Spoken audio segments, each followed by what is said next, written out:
नमस्कार दोस्तों। एडीजे अविनाश कुमार पर हमला को लेकर अब जो गतिविधि बढ़ रही है उसमें दांव पेच खेला जा रहा है। दरअसल ये शब्द मैं इसलिए इस्तेमाल कर रहा हूँ दांव पेच खेलने की कि पहले एडीजे अविनाश कुमार के बयान से केस दर्ज होता है, उसके बाद अब पुलिस जो पदाधिकारी हैं जिन पर अविनाश कुमार ने मारपीट का आरोप लगाया था वो दरभंगा मेडिकल कॉलेज में इलाजरत है। उनका बयान है, उनका कहना है कि वो घायल है। ये बातें मैंने आपको कल बताई थी। अब देखिए पेचीदगी कैसी है, दांव पेच मैं क्यों कह रहा हूँ। पुलिस ने 19 तारीख के डेट में ही जो दरभंगा में भर्ती हैं घोघरडीहा थाना प्रभारी गोपाल कृष्ण और एसआई अभिमन्यु शर्मा, पहला बयान जो फर्द बयान आता है वो ये है, वो फर्द बयान ये है जिसमें 9 से ज़्यादा लोगों को आरोपित किया जाता है। उसमें आपको मैं बारीकी से बताता हूँ। इसमें एडीजे के कहा जाता है कि एडीजे के कहने पर उनके अलावा कोर्ट के जो कर्मी हैं क्या कहते हैं, कोर्ट के कर्मी आकाश मिश्रा और जो नगर पंचायत के जेई हैं जिनकी शिकायत को लेकर के ये पूरा वाकया शुरू हुआ। दरअसल पूरा वाकया जो है वो जेई दीपक कुमार, जो नगर पंचायत में जेई हैं दीपक कुमार, उनकी पत्नी उषा देवी के ही शिकायत पर जो विधि प्राधिकरण है उसमें की गई शिकायत को लेकर के ही है। और दोनों पार्टी को बुलाया गया था कोर्ट में 18 तारीख।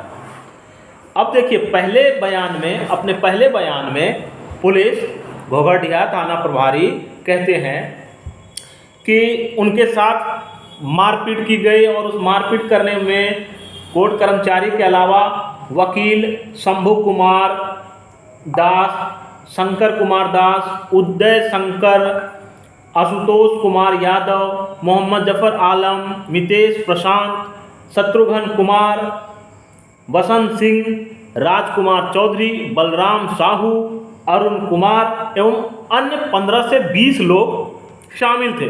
और इसमें कह रहे हैं, बहुत गंभीर आरोप लगा रहे हैं। इसमें लाइन लिखा है कि एडीजे कह रहे हैं कि भाई इनको रस्सी से बांध करके फांसी लगा करके और बाथरूम में डाल दो। इस बयान को क्षमा चाहूँगा, इस बयान को जो लिखाया गया है 19 तारीख के सुबह 8:30 पे, ठीक है। और कहा गया है कि 16 तारीख को 3:34 पर, 3:36 पर और 3:42 को उनके पास कॉल आया था कोर्ट कर्मी का, आपकी पेशी है, आपको बुलाया गया है कोर्ट में दीपक राज वाले शिकायत के मामले में। अगर ये वाकया सही है और ये बयान सही है तो फिर पुलिस को ये क्यों ज़रूरत महसूस हुई कि इस बयान को बदल दिया जाए। अब आप समझ सकते हैं कि क्या दांव पेच चल रहा है, इसको बदलने की क्या ज़रूरत पड़ी। इसमें बहुत सारे गंभीर आरोप पुलिस वालों ने लगाए हैं कि उनके साथ लिखा गया है कि उनके साथ जज साहब ने जूता उठाया, जूता से मारने का प्रयास किया और बहुत सारे आरोप लगाए गए हैं। अब मैं आपको दिखाता हूँ, ये कुछ ही समय के बाद पुलिस ने अपना बयान बदल दिया। ये दूसरा बयान है। पहला बयान जो है पहला बयान 3 पेज का है और दूसरा बयान जो है वो 4 पेज का है।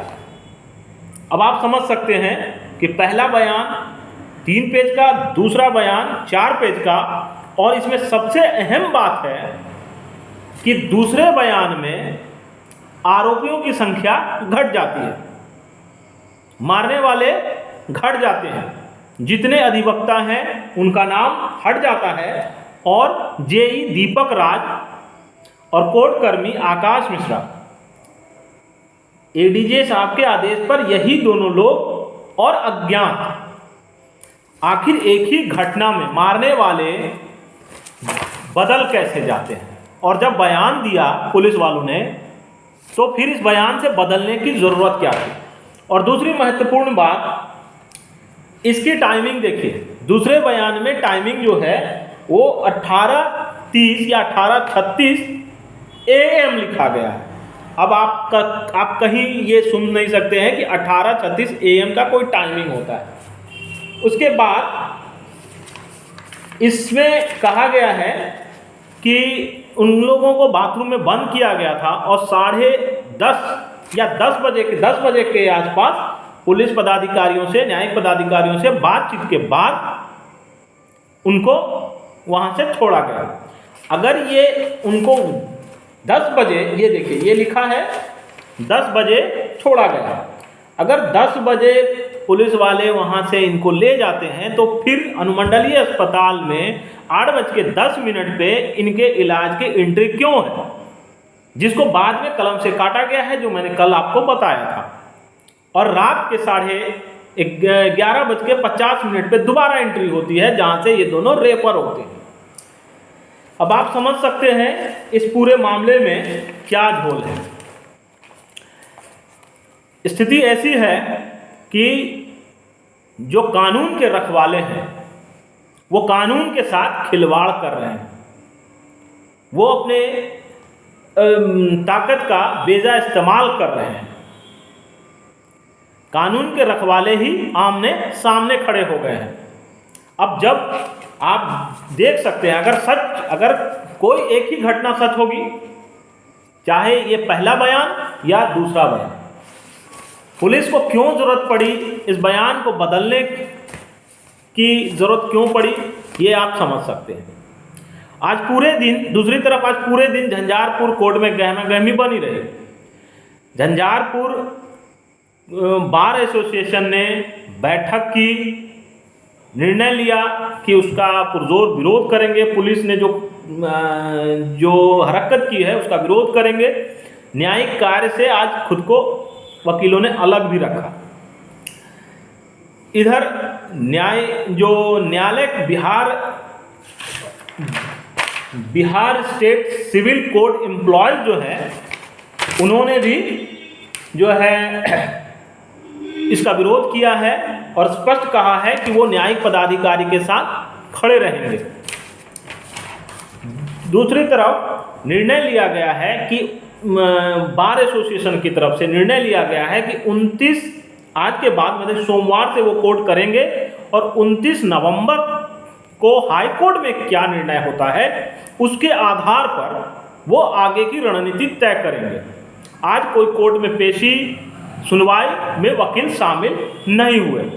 दूसरी तरफ मैंने कल ही बताया था, दूसरी तरफ पुलिस मेंस एसोसिएशन जो है वो अपना विरोध जता रही है, उन्होंने भी मोर्चेबंदी शुरू कर दी है।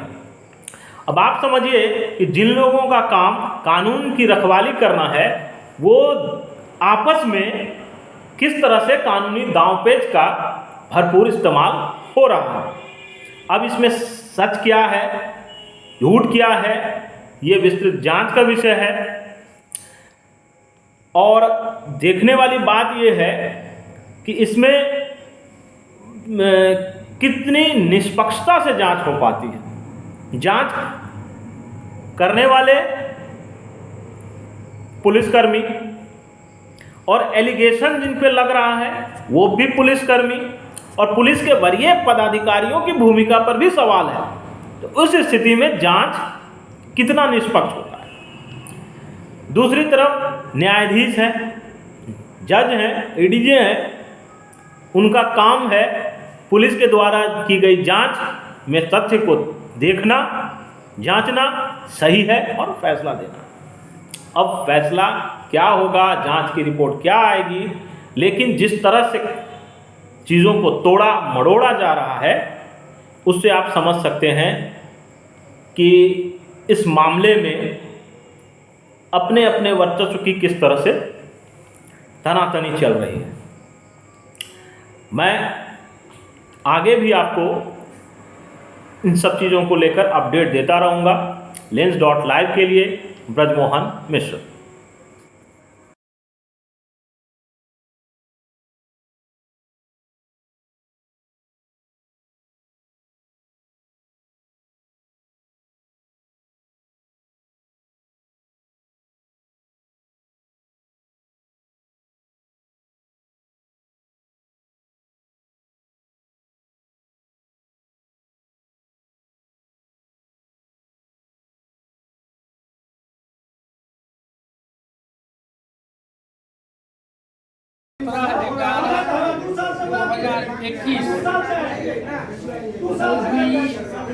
अमानवीय घटना जो पुलिस पदाधिकारी द्वारा किया गया था और उनके साथ कुछ अन्य पुलिसकर्मी भी थे, उसके अगेंस्ट में जिला एवं सत्र न्यायाधीश को दिनांक 17/11/2021 को निंदा प्रस्ताव भेज दिया था, जिसके आधार पर माननीय उच्च न्यायालय के द्वारा संज्ञान लिया गया इस घटना की और त्वरित कार्रवाई करते हुए माननीय न्यायालय ने दिनांक 29/11/21 को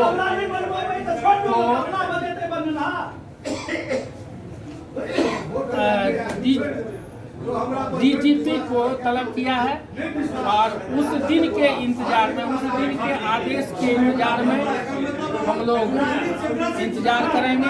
तत्काल आज हम लोगों ने इस घटना के विरोध में 2 बजे दिन से न्यायिक कार्य से सांकेतिक हड़ताल में है, हड़ताल किया है। दिनांक सोमवार को न्यायालय चलेगी और तब तक चलेगी जब तक कि यह संघ को इस घटना से संबंधित संतुष्टि नहीं हो जाए। क्या संतुष्टि में क्या चाहते हैं? संतुष्टि में हम चाहते हैं कि इस घटना का न्यायिक पदाधिकारी से जांच हो, चूँकि जो मुदाला है भी पुलिस ही है और इंक्वायरी करता भी पुलिस अधिकारी है, जिससे न्याय मिलने की संभावना कम लगती है। इसलिए हम न्यायिक पदाधिकारी से जांच की मांग कर रहे हैं और यह चूंकि घटना बहुत दुर्भाग्यपूर्ण है और इसका एसपीडी ट्रायल हम लोग चाहते हैं, एसपीडी ट्रायल हो और दोषी को दंडित किया। अभी तक जो पुलिस की कार्रवाई है या कार्यशैली है, उस दिन जिस तरह से लगातार मीटिंग चली, तो उससे कितनी संतुष्टि है? उससे बहुत संतुष्टि नहीं है, लेकिन जिस हद तक अभी वह दबाव में हो या स्वस्फूर्त हो पुलिस ने काम किया है, उससे हम लोग दुखद है और हम इसे समझते हैं कि पूरे न्यायिक व्यवस्था पर चोट है, इसकी स्वतंत्रता पर चोट है, जो ग्लोरी कहा जाए, मैजेस्टी ऑफ लॉ है, उन सबों पर चोट है। इस तरह की घटनाओं की पुनरावृत्ति नहीं होनी चाहिए और हम सरकार से भी कहेंगे कि जो इसमें दोषी पाया जाए उन पर उचित कार्रवाई की जाए। वकील अधिवक्ता संघ अपने काम को सुचारू रूप से करते रहेंगे। वकील समुदाय का जहाँ तक सवाल है वो अभी मीटिंग करेंगे, लोग मीटिंग करके इसको किसी न किसी फॉर्म में कुछ न कुछ एजिटेशन करेंगे। फॉर्म क्या होगा यह बहुमत से डिसाइड होगा। मीटिंग आज ही होगी? आज ही